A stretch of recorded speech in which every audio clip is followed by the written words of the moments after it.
Now I have the full system prompt and instructions. Let me generate all 4 outputs directly. The sound the cave made was not an echo. It was something closer to an answer, low and resonant, and arriving from a depth that the instruments of 14 trained scientists could not locate on any map they had brought with them. It was the morning of September 3rd, 1983, and the Harlan Cave Research Expedition had been preparing for this specific descent for 11 months.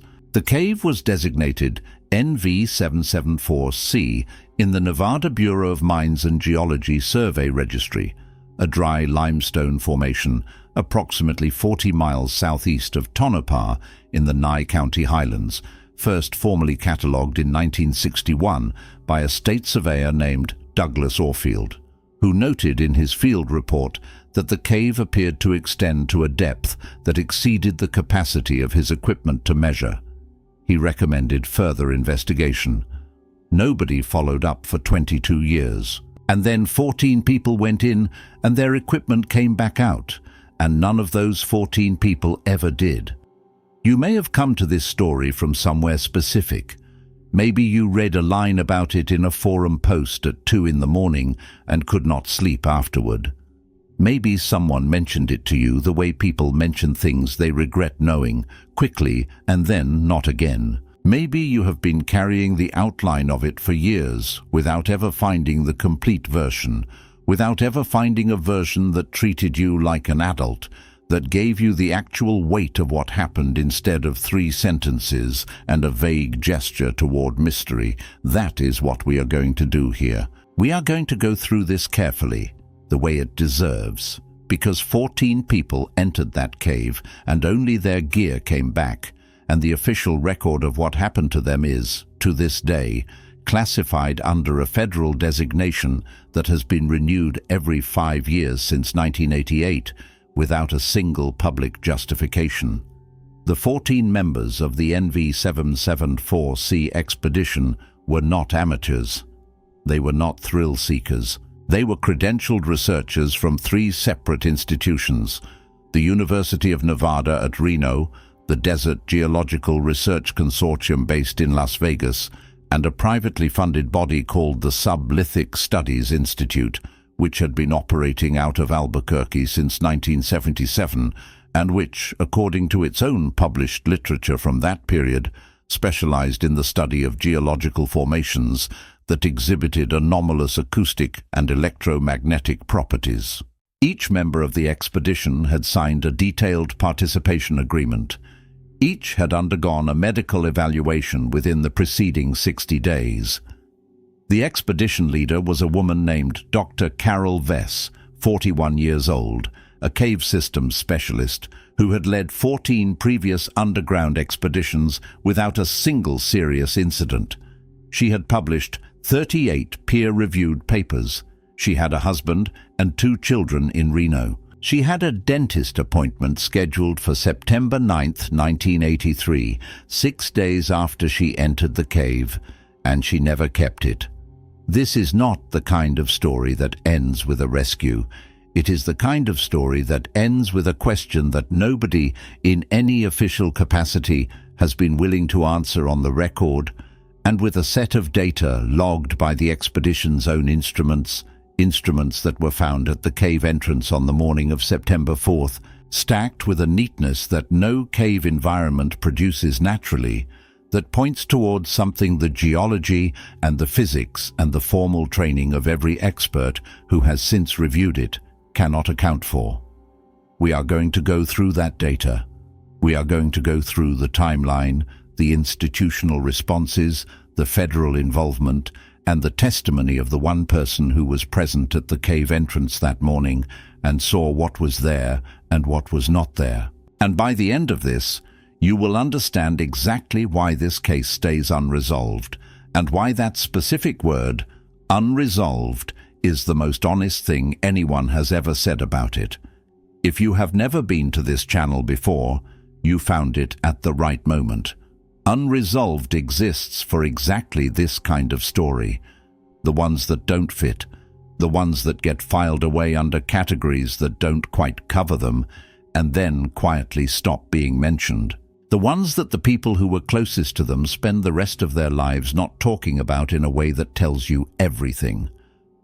This channel takes those stories seriously, not sensationally, not performatively, just seriously, with the care that the people involved deserved and did not always receive. If that is what you are looking for, subscribe. It costs nothing. It means the next story finds you instead of you having to go looking. There is something about this particular case that I want to ask you before we go much further, because I think it matters, and I think you already know the feeling I am talking about. You probably know someone or know of someone who went into a place and came back different in a way that was never explained to your satisfaction. A place that seemed to take something from them and not give it back. You do not have to have experienced it firsthand to recognize the shape of it. If that is resonating with you, drop a comment below. You can copy and paste this phrase if you want. I know this kind of place. You do not have to explain it. The comment itself is enough. Other people watching this right now have the same thing sitting in their chest, and they need to know they are not alone in it. It matters that you comment because this channel works on what the algorithm can measure, and what the algorithm can measure is engagement.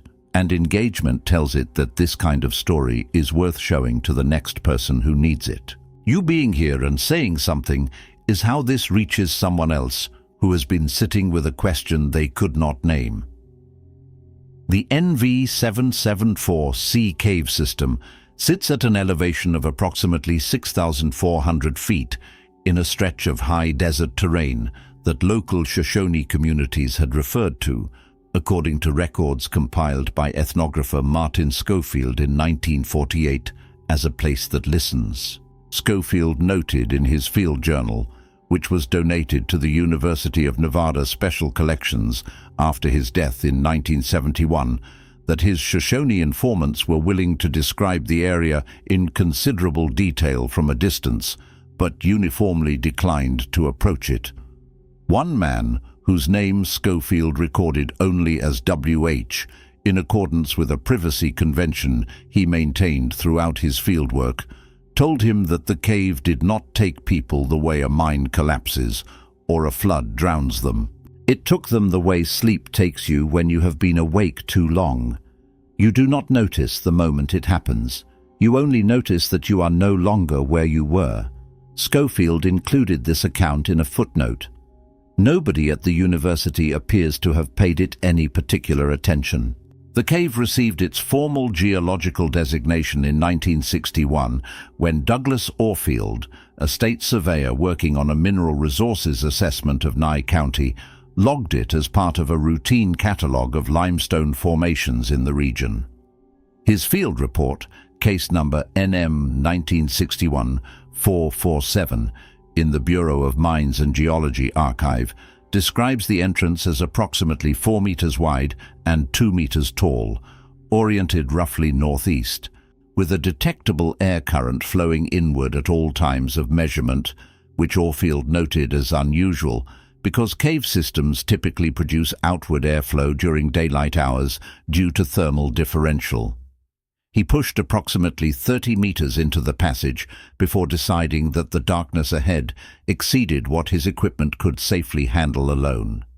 He estimated the system extended significantly further, possibly substantially further, without being more specific. He flagged it for follow-up investigation.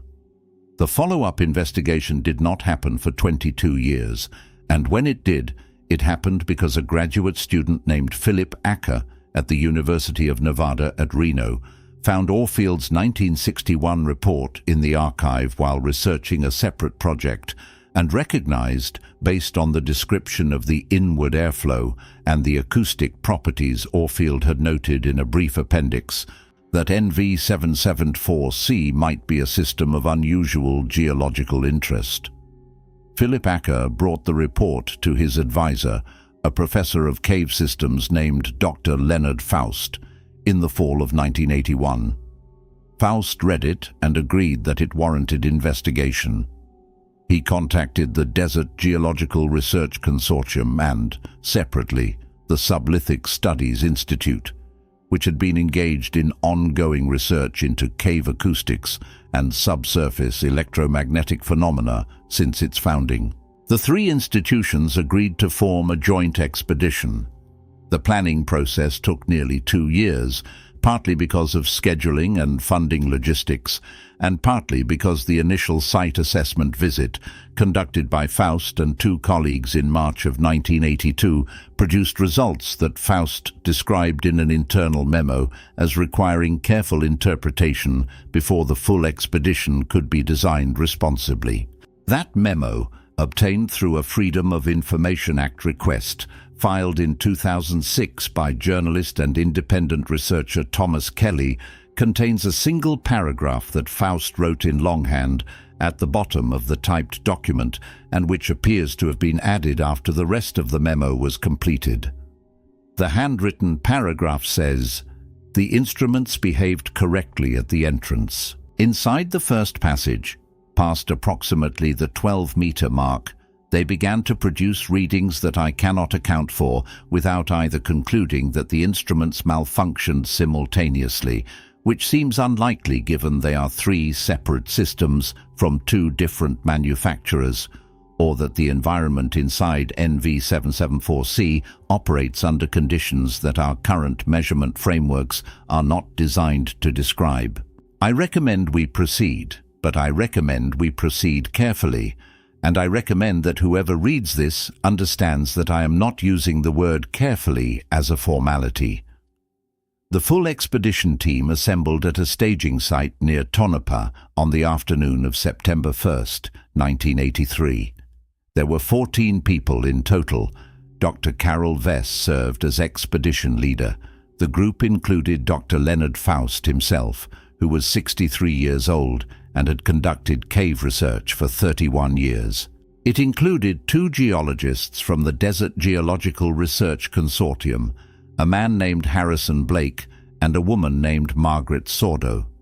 It included the 3-person acoustic research team from the Sublithic Studies Institute, led by a physicist named Dr. Ramon Esteves, and accompanied by 2 research assistants, a 26-year-old named Janet Collier and a 29-year-old named Paul Trent. It included a cave safety specialist named Robert Delaney, a documentary photographer named Anita Marsh, a communications technician named Stephen Yurko, whose specific role was to maintain radio contact with the surface team, a geophysicist named Dr. Francis Okafor, and 2 additional field researchers whose names appear in the expedition manifest as Howard Gibb and Teresa Bain. The 15th member of the team was a man named Marcus Webb, who was responsible for surface coordination and equipment management, and who was explicitly not entering the cave. Marcus Webb was 34 years old. He had worked with Dr. Vess on 3 previous expeditions. He is the only person connected to NV774C on that day who is known to still be alive. The plan was a 3-day descent. The team would enter on the morning of September 3rd with enough supplies for 5 days, which was the standard safety protocol for a 3-day operation. They would descend in stages, installing communication relay equipment at measured intervals to maintain contact with Marcus Webb at the surface. They would map the passage system, conduct acoustic and electromagnetic measurements at designated points, collect geological samples, and return to the surface no later than the afternoon of September 5th. The equipment manifest logged by Marcus Webb before the team entered includes 7 separate line items for communication devices alone, including 2 primary radio units, a backup radio unit, a series of passive relay transponders designed to bounce signals around corners in narrow passages, and a hardline telephone system that used a reel of insulated copper wire to maintain a physical connection between the descent team and the surface. Marcus Webb logged all 14 team members as entering the cave at 7:14 in the morning of September 3rd. The last entry in his surface log for that day reads, Radio contact confirmed at 9:40 a.m. from first relay point. Team reports normal conditions. Passage clear. Proceeding to second stage. There is no entry after that one. The next entry in Marcus Webb's surface log was written the following morning, September 4th, at 6:22 a.m., and it reads in its entirety, "Equipment at entrance. No contact, no team." What Marcus Webb found at the cave entrance on the morning of September 4th has been described by the investigators who arrived in the days that followed, and by Webb himself in multiple statements given over the years, with a consistency that is remarkable given the circumstances and the obvious psychological distress under which all those accounts were produced. The equipment was stacked at the cave entrance, not dropped, not scattered. Stacked, with a care and organization that Webb described in his first written statement, filed with Nye County Sheriff's Office as case number 83 NV 1147 on September 4th, 1983, as looking like someone had taken the time to do it right. The two primary radio units were side by side on the flat rock to the left of the entrance, their antenna segments folded down and their power switches in the off position. The backup radio was next to them with its case closed and latched. The relay transponders were in their original storage pouches, which had been fastened closed. The reel of copper wire for the hardline telephone was fully wound, which would have required deliberate manual effort, and placed on top of the other equipment. The geological sample containers were there, and they were empty. The camera equipment belonging to Anita Marsh was there, including 2 film cameras and 1 video camera, and the film in the cameras had been rewound into its canisters. The personal gear, the backpacks, the helmets with their headlamps, the rope equipment, the medical kit, the food supplies, all of it was there. Every piece of equipment that had gone into the cave with 14 people had come back out. None of the 14 people had. The Nye County Sheriff's Office took Webb's initial report and began a search and rescue operation that same day. By the afternoon of September 4th, they had 3 deputies and a search coordinator named Gil Harmon at the site. Gil Harmon, who had 20 years of experience with Nevada wilderness search and rescue operations, entered the cave with 2 of the deputies to an initial depth of approximately 40 meters, which was the limit of what their equipment and training allowed without specialized cave rescue support. He described the cave in his incident report, NCSO Case 83 NV 1147 Supplemental Field Report, filed September 6th, as a standard limestone passage system in its first 40 meters, narrowing slightly but consistently passable, with no evidence of collapse, flooding, gas accumulation, or any physical hazard that would explain an abrupt halt of a professional expedition. He noted that the acoustic properties of the passage were unusual in a way that he could not specify technically, but described as making it difficult to maintain a sense of how far you had come or how far the passage continued ahead. He noted that all 3 of the men who entered the cave with him experienced, independently and without prior discussion, a strong sense of disorientation that began at approximately the 25-meter mark and intensified as they proceeded further. He described the disorientation as not dizziness, not confusion exactly, but more like the feeling that the space you were standing in was not the same space you had been in a moment before, even though you could not point to anything that had changed. All 3 men agreed that they needed to turn back. None of them could explain why the decision felt as urgent as it did. By September 6th, a formal missing persons investigation had been opened by the Nevada Division of Investigation. The FBI field office in Las Vegas was notified on September 7th. Federal involvement was formally established by September 10th, 1 week after the team entered the cave. The investigation was designated under case number FB83NV247 by the FBI's Las Vegas field office. By September 15th, the investigation had been elevated to a level that removed it from standard FBI case management protocols and transferred it to an interdisciplinary task force that included representatives from the FBI, the Bureau of Mines and Geology, the Department of the Interior, and two agencies whose involvement was noted in contemporaneous press accounts, but which were never officially confirmed. These two additional agencies have never been named in any document that has been successfully obtained through the Freedom of Information Act. Every request for information about them has returned either a full denial or a partially redacted document in which the agency names and the descriptions of their involvement appear as solid black rectangles. Thomas Kelly, the journalist who filed the first successful FOIA request on this case in 2006, has filed 11 additional requests since then. 9 have been denied in full. 2 have been partially released. The partial releases together amount to approximately 40 pages of material, of which an estimated half is redacted. The federal investigation involved a specialized cave rescue unit from the Army Corps of Engineers that entered the cave system beginning on September 22, 1983, 19 days after the original team disappeared. The unit was composed of 8 people with military cave operations training.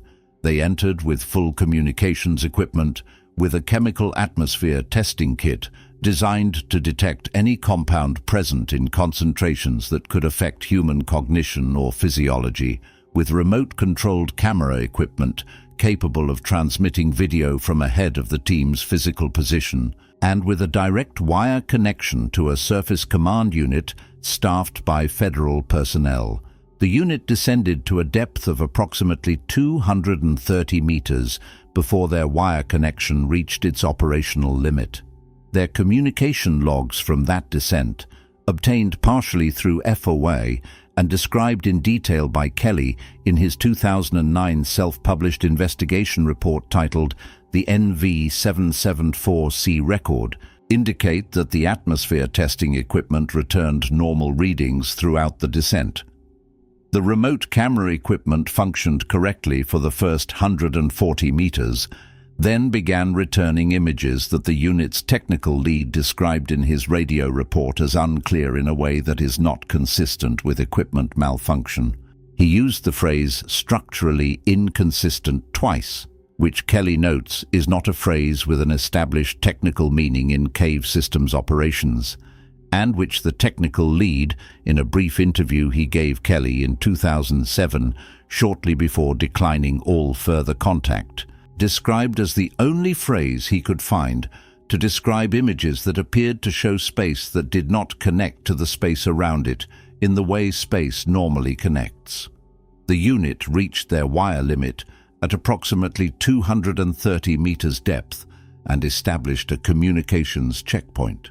The descent leader, whose name is redacted in all available documents but whom Kelly identifies only as Captain D based on a partial reference in one release, reported to the Surface Command Unit that the passage continued beyond the range of their visual equipment, that there was no physical barrier, no evidence of collapse or hazard, and no sign of the original 14 expedition members or their equipment. He reported that the acoustic properties of the passage had become, in his words, difficult to calibrate against. He reported that all 8 members of the unit were experiencing a consistent and increasing sensation that they described among themselves as a pull, not physical, nothing they could demonstrate by measurement, but a uniform perceptual sense that the passage ahead was somehow closer than the passage behind, that the direction of travel was the one that required less effort, not in any mechanical sense, but in some other sense that they could not specify. Captain D stated in his surface report that the unit had agreed unanimously to return to the surface. His exact phrasing from the communication log, as reproduced by Kelly, was, "We are coming back, not because we cannot proceed. We are coming back because proceeding does not feel like a decision that belongs to us anymore, and that is the line we agreed we would not cross." The unit returned to the surface without incident. All 8 members were medically evaluated. All received clean physiological assessments. All were interviewed by federal investigators separately and then together. The interview records are fully classified. What is known from the partial FOIA releases is that all 8 members agreed on the description of the pull sensation and that none of them could provide a cause for it. What is also known from a single sentence in a partially released supplemental document is that all 8 members of the Army Corps unit requested and received reassignment to non-cave operations immediately following the investigation.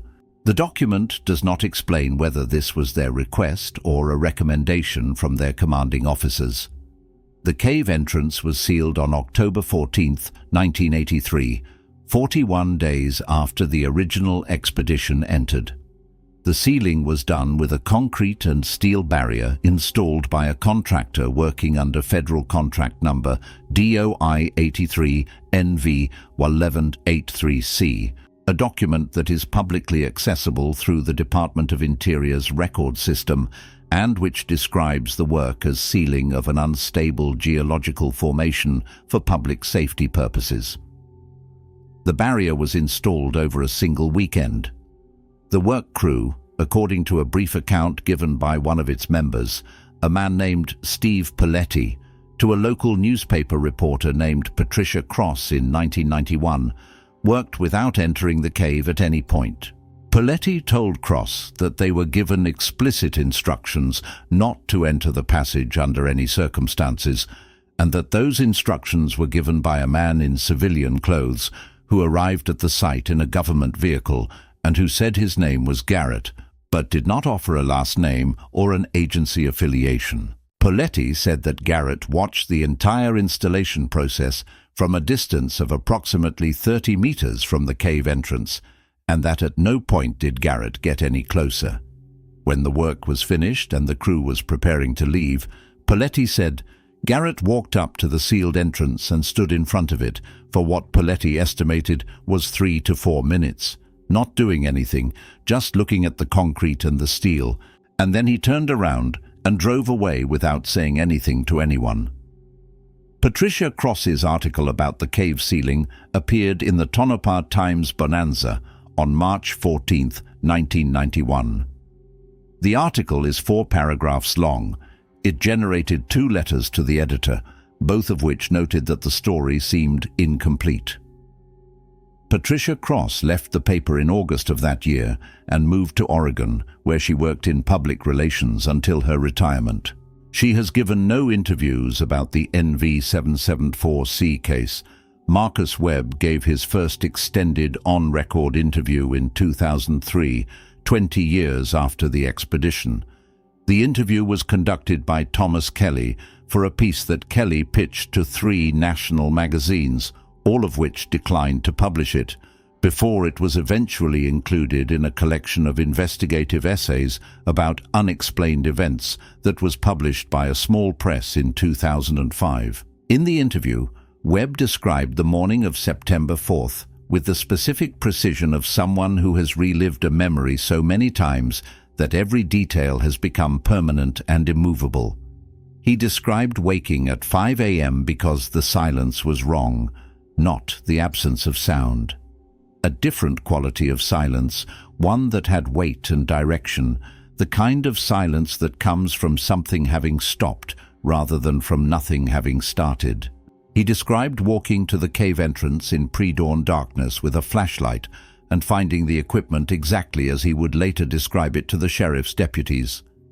He described standing at the entrance and calling the names of all 14 people in order of how well he knew them, starting with Dr. Vess and ending with Howard Gibb, whom he had met for the first time 3 days earlier.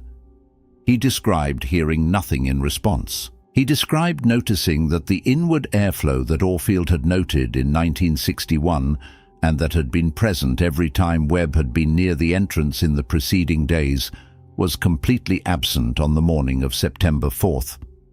The air was still. The cave was not breathing. He described one other thing in that 2003 interview, something he had not mentioned in any of his previous official statements, and which he prefaced by saying that he understood how it would sound, and that he had spent 20 years trying to find a way to describe it that would be taken seriously before deciding that there was no such way, and that the accurate description was the only one available. He said that when he stood at the sealed entrance and looked into the darkness in those early morning hours before he drove to find a phone and call the sheriff, he had the clear and unambiguous perception that the cave was aware of him. Not in any supernatural sense, he said. Not like a ghost story, not like a movie. More like the way a very large and very old organism is aware of something small that has landed on it. Not hostile, not welcoming, not interested in him specifically, simply aware that something was present at the boundary. He said the perception lasted for approximately 40 seconds, and then it stopped, abruptly, as if whatever had been paying attention had looked away. He said that in 20 years of going back over that morning in his mind, every element of the memory remained vivid and emotionally immediate, except for those 40 seconds. Those 40 seconds, he said, felt like a gap, not like forgetting, more like a section of tape that was not blank, but that contained something his mind could not play back. "You can check the recording," he said. "You can check it, and the light is on, and the counter is moving, but what comes out of the speaker is not something you can hear. If you are finding this story as difficult to set down as I imagine you are, that is because it does not behave like a mystery that is waiting to be solved. It behaves like a mystery that does not consider itself unfinished." The families of the 14 members of the NV-774C expedition have, over the 42 years since September 3, 1983, pursued every available avenue of investigation and legal inquiry. They formed an informal coalition in 1985 that eventually became a registered non-profit organization called the 774C Family Coalition, which filed its first federal lawsuit seeking disclosure of classified investigation materials in 1991. That lawsuit was dismissed on national security grounds. A second lawsuit, filed in 1998 with expanded legal representation, reached the stage of federal district court review before being dismissed on the same grounds, with an additional judicial note that the court had reviewed the classified materials in camera, meaning privately and without disclosure to the plaintiffs, and had determined that disclosure would constitute a genuine threat to national security. The judge's name was Harriet Volman. Her in-camera review was conducted on a single afternoon in February of 2001. She died of a stroke in 2009 and gave no interviews about the case during her lifetime. The 774C Family Coalition's most recent legal filing, submitted to the U.S. District Court for the District of Nevada in September of 2022, on the 39th anniversary of the expedition's disappearance, is a petition for expedited FOIA review of all remaining classified materials related to the case.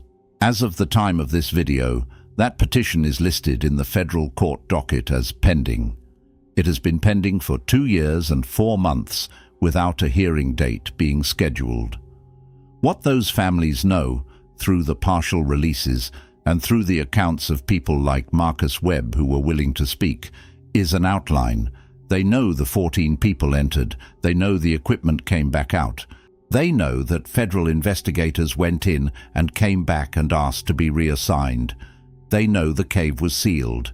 They know that the official explanation, to the extent that one has ever been offered, is that the passage system produced an unspecified geological hazard that caused the deaths of all 14 members, whose remains were not recoverable due to the nature of the hazard, and that further investigation was not possible for safety reasons. That explanation does not account for the equipment being stacked neatly at the entrance.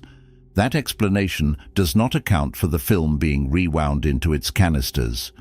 That explanation does not account for the copper wire for the telephone hardline having been manually wound back onto its reel. That explanation does not account for why 14 geologists and cave specialists and researchers, People who understood cave hazards and who had a full safety protocol and a hardline telephone connecting them to the surface would have had time to meticulously return and organize all of their equipment before whatever the proposed geological hazard was took effect. And that explanation does not account for what any of the federal investigation records in their unredacted portions have ever offered as an alternative. There is a photograph.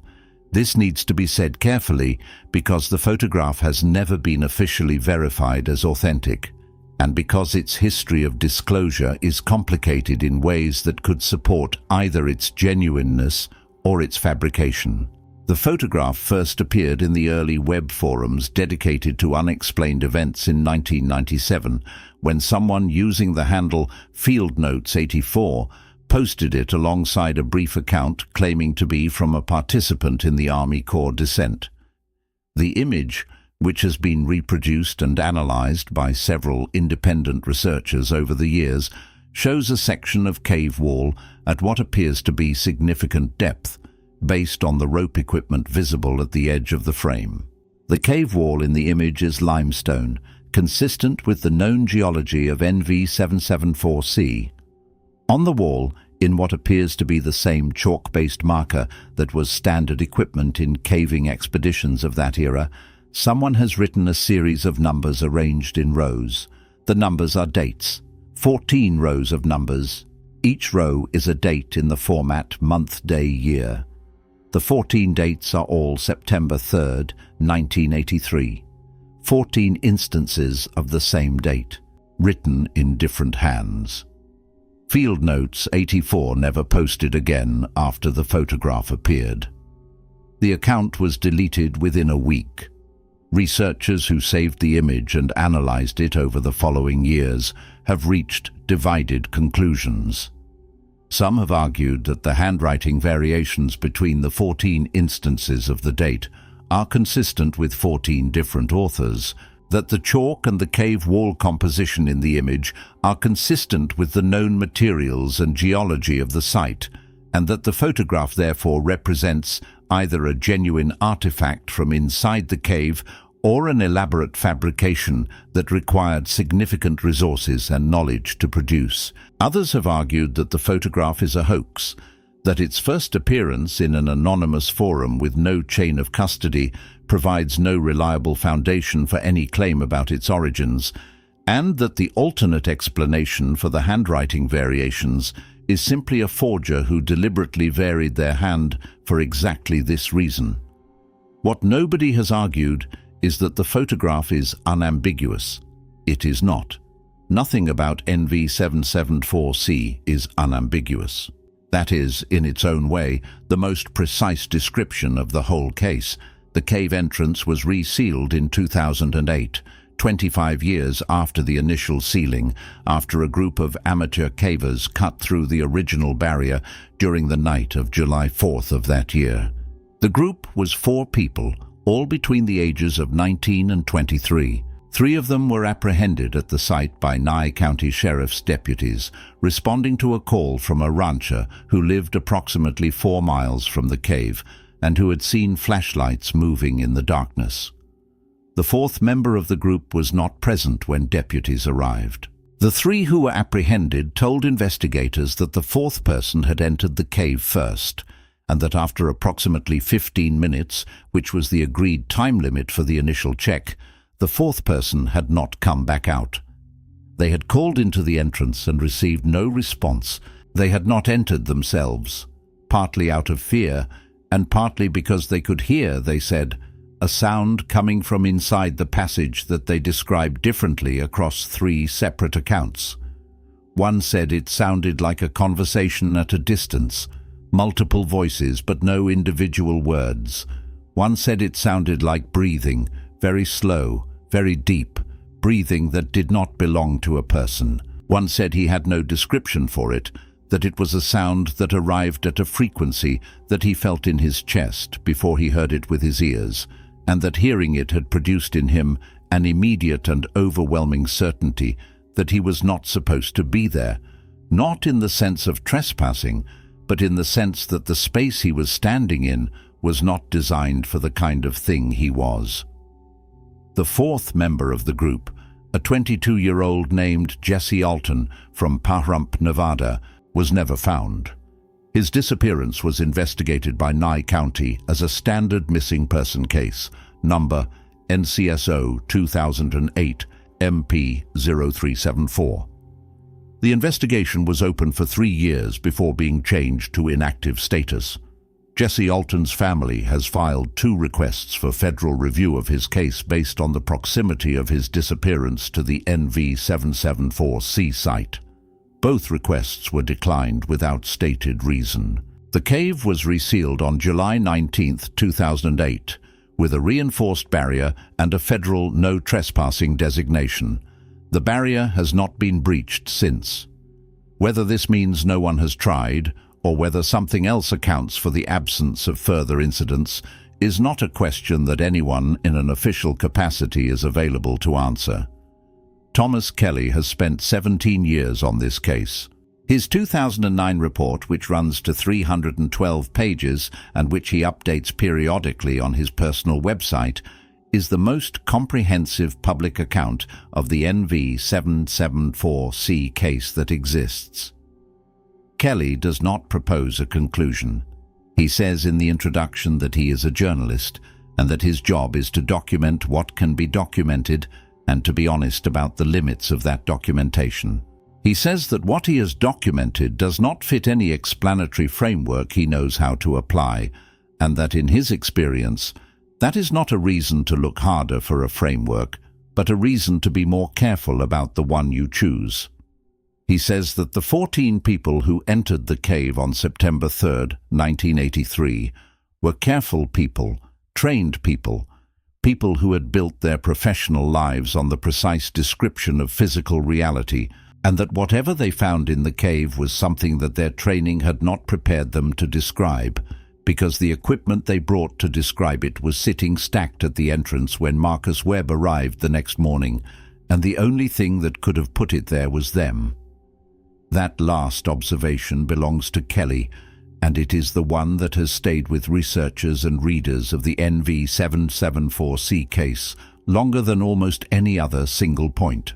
The equipment did not walk out by itself.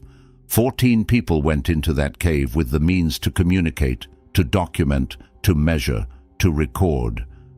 Before whatever happened to them happened, one or more of them organized their equipment and returned it to the surface, not in panic, not in haste, with the care that Paletti's work crew noted when they sealed the entrance, with the care that Marcus Webb described to the sheriff's deputies as looking like someone had taken the time to do it right. And then they went back, or they did not come back, or they stopped being the kind of thing that comes back in a way that our instruments are designed to detect.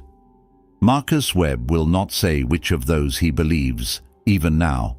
What he will say, and has said in every interview he has given since 2003, is that the 40 seconds at the cave entrance on the morning of September 4th, those 40 seconds that his memory returns as a gap, feel to him not like a loss, but like a message. Not one he can read, but a message nonetheless, something that wanted to be acknowledged, something in that cave that stood at the boundary between what it was and what he was, and made sure that he knew for 40 seconds that both of those things were real. The concrete and steel barrier at the entrance of NV774C is still there. It has been 42 years. The families of the 14 people who went in are still asking for answers that the federal government continues to classify as not available to them. Jesse Alton's family is still asking a smaller version of the same question. Marcus Webb is still alive and still not sleeping well, according to the one person who knows him well enough to say so, and who asked not to be named. And somewhere, at whatever depth the Army Corps unit reached, before Captain D said that proceeding did not feel like a decision that belonged to them anymore, and further beyond that depth, through however many meters of limestone passage stretch between the sealed entrance and whatever is at the end of it, the 14 dates written in 14 different hands on a cave wall are still there. September 3rd, 1983. Written by people who went in with notebooks and measuring tape and cameras and a telephone hard-lined to the surface. People who knew exactly how to document what they found. People who, for reasons we cannot access and under conditions we cannot replicate, set down every tool they had for making themselves understood and wrote one date on a wall 14 times, as if the only thing left to record was the moment of arrival. As if arrival was the whole story. As if from inside whatever the cave had become for them, the most important thing was that someone, someday, would know precisely when they got there, even if no one would ever know anything else. If this case is still sitting with you, if you are going to be thinking about it later when you should be thinking about something else, you already know why this channel exists. Hit the like button before you go. It is the simplest way to tell the algorithm that stories like this deserve to reach the people who need them, and there are people who need this one. Subscribe if you have not already. The next story on this channel is about a signal that started broadcasting from a location in the New Mexico desert in 1971, and that has never been interrupted and has never been explained, and that a retired signals analyst told me in a conversation I will tell you about in full, he had spent 30 years trying not to think about. Come back for that one.